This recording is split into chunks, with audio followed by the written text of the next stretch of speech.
the sports teams are playing regardless. So That's part of the deal? yeah, it is what it is. They're here, so I know they're having a kid's birthday party in there too. So That's perfect. So, Kat, your name is Kat.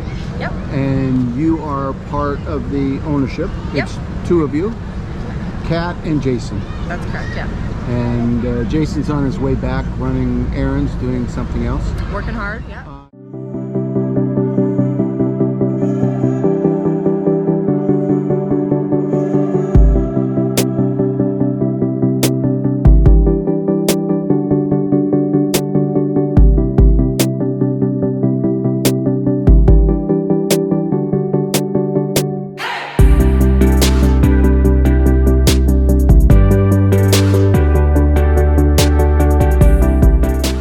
Tell me about yourself that led up to this and this business. What was life like before? What were you involved in that would cause you to do this? Yeah, well, it's a 10-year story. So I actually met Jason through working with his family at the P&E 10 years ago. So I worked in his cotton candy trailer that they had out there. So his family's been in the industry forever. We weren't too seriously into it for the first few years, but in 2013 we incorporated our own business and started just running concession trailers. Okay. In 2018 we had the opportunity to take over the festival. The previous owners didn't want to do it anymore, so it was either we take it over or we just let it kind of go to the wayside. And as a vendor who participated in the events, we wanted to see it keep going, and we want to try something new, being young, fresh out of university. So we took the plunge, and yeah, here we are. So Okay, so let me see if I can recap that, because there are people that watch from different parts of the world. oh yeah. English is not their first language. After a few hours of the videos going up, then we put captions on. The captions aren't perfect, but at least they help in different languages. Yes, yeah. So, correct me if I'm not telling the story right. So far, Yep. 10 years ago, you were working in a cotton candy stand trailer, Yep. and you met Jason. Jason's family Yes.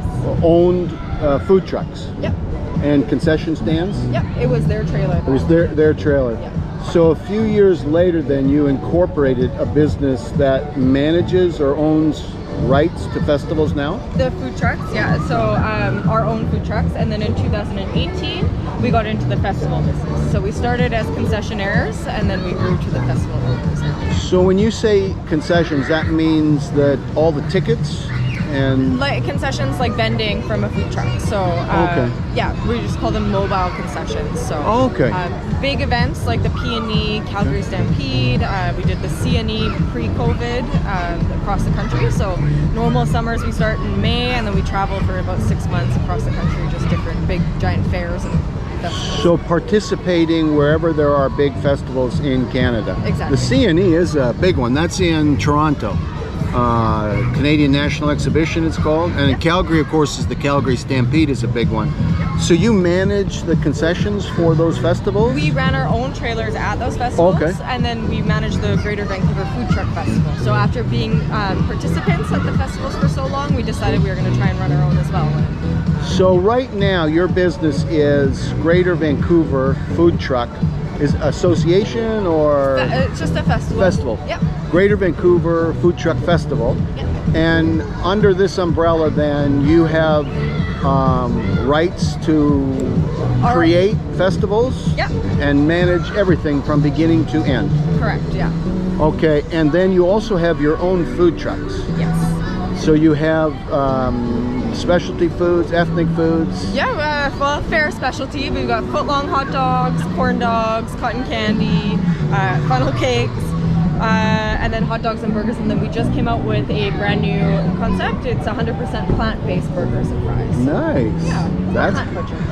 That's going to go over really well for us health conscious people. Yeah, it's great for the environment too, because there's a huge push towards it, and we just had it at the P&E actually for the first time. It was the first plant-based trailer ever at the P&E. Wow. Yeah, and it did great. We got a lot of good feedback.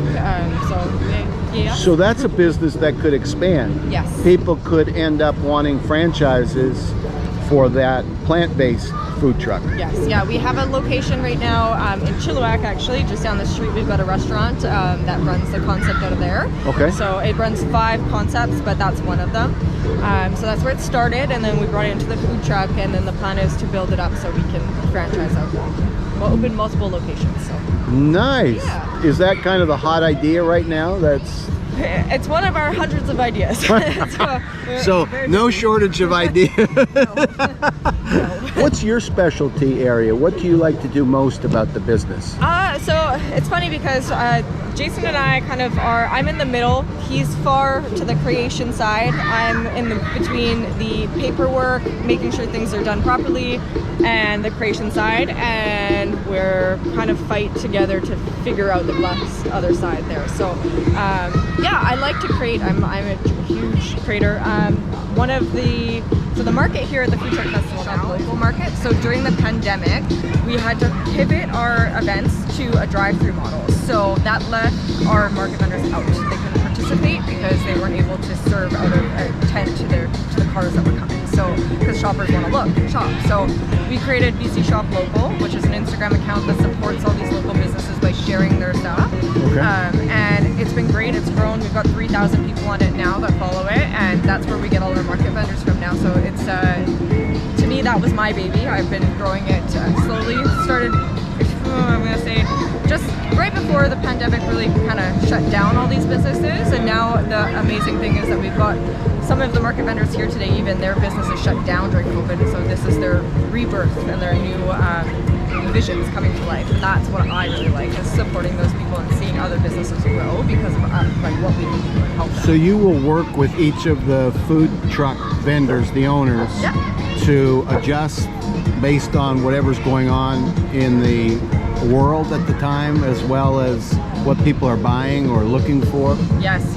Honestly, like the thing that gets me out of bed in the morning is that I know that we're putting on these events and we're supporting all these businesses that are part of our events and helping them get out of bed to make money too. So it's kind of a collective, we've all been in everyone's shoes, and so it really affects the heartstrings when you think about it, because you know exactly these people, like, this is their life, this is what they do to put food on their tables, and so they depend on us to put on these events and to bring people to them, and we also get to pay back to the community because the community gets to come out and enjoy something that they haven't had for 2 years almost now. So, yeah. So there's been a big impact on your business during these 2 years. Oh, Right from the beginning, or did it slowly kind of creep in and then pretty soon? right away. So we had an event scheduled right at the beginning of March. So right at the end of March, sorry, and it shut down, I think, March 15th, which is my birthday. Like right on that weekend, we found out that we weren't going to be able to do the event, and right away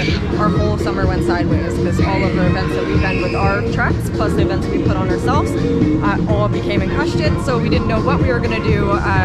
And we just decided we were going to run a drive-through model because drive-throughs were still open, so why couldn't we do it too? And it took a lot of fighting and convincing and conversations with the health department and the cities and the public. And so after we found out a model that worked, we just replicated it and did it in multiple cities, and it was great. We had so many people show up. People were so happy. They could just be in their cars, be next to their friends in their cars, and it was we're probably going to bring it back in the fall as well, because it's also weatherproof. Like in the rain, you stay in your car. Get out. Yeah, you don't have to worry about it. So it's a good way to operate all year round now. So the pandemic, while it really, really, really sucked for our business, it was able to help us kind of come up with some new creative ideas and how to make things different and better, more solutions, I guess, to problems. So this festival here, we're in Chilliwack. It's a beautiful location outside of the Coliseum, which is the local arena. And I think you have 9 primary food trucks here. Yeah, we have 11 today. 11, okay. Do you have trouble getting food trucks to festivals like this, or do you have a lineup and you have to say no to some, or how does that work? It depends on the location. We try really hard to make sure that we don't book trucks that are selling the same items or similar items, just out of fairness. We've got a list of about 70 food trucks that we work with throughout the year, so they'll rotate through. Pre-pandemic, we had about 25 food trucks that would come to our events, but now we've kind of just scaled down to slowly kind of bring it back up together again. But we work with with a wide selection. This year in particular, we've expanded our food truck reach a lot, which is great because normally Vancouver trucks don't want to come out all the way out to Chilliwack. But we've got some like Caillou Grill here today. They came all the way down and they're happy to because it's a traveling festival and you get to see all different sorts of communities and expand your business reach and talk to new people, and it's been great. So each of these food trucks here are owned by an individual or a couple or a family? Yep. And then some have multiple trucks. They'll have a fleet? Yep. Yeah, so sort of like what we have with our own, our other company. So we've got 5 of them. Some of them have, most of them are different offerings too. They've got one vendor here who's got 2 of his own trailers here today. So they all kind of switch it up. Some of them just like to do it on the weekends, and they work their full-time jobs during the week. It's just a passion of theirs, but they're all independently owned and they're all small businesses. Are they good people for the most part? Do you have trouble with working with any of them, or do you have certain standards, certain agreements that they have to oblige by? How does it work, the working relationship, so that they can be here? Yeah, it's always tough to navigate when you first work with somebody that you haven't worked with before.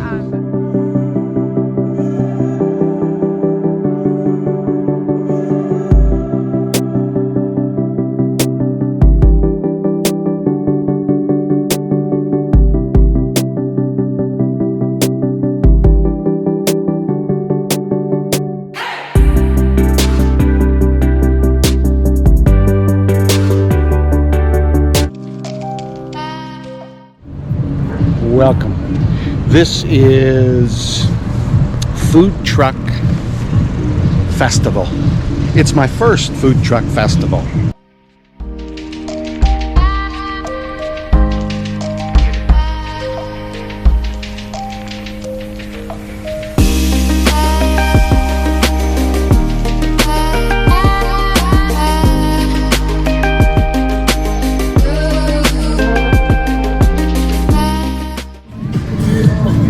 How are you? Thank you.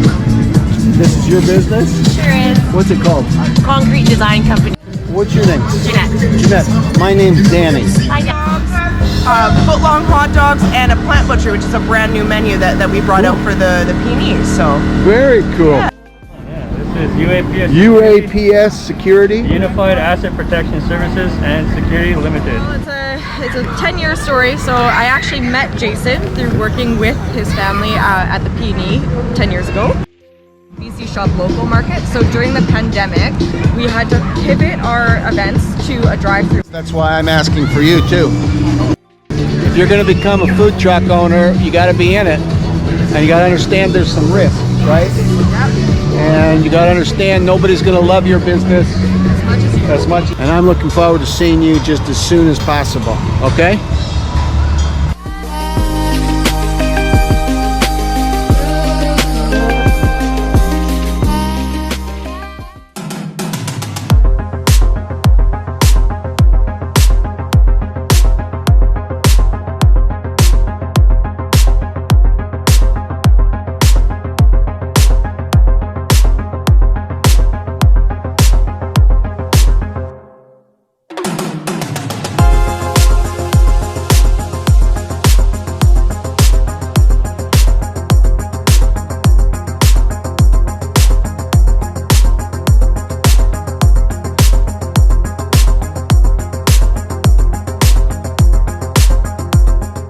The ocean is your friend. Wow!